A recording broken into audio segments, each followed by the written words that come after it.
What I wish I knew when I started freelancing? It's easier than you think. So, you want to be a freelancer. First, pick a skill you're good at or want to learn.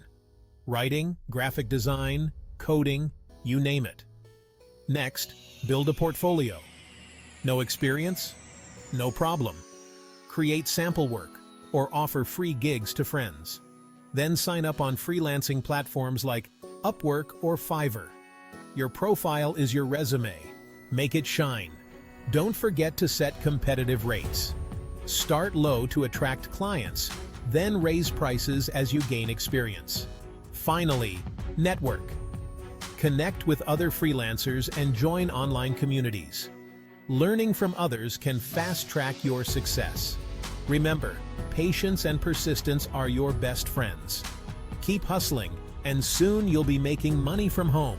Stay motivated, stay focused, and watch your freelancing career take off. You've got this.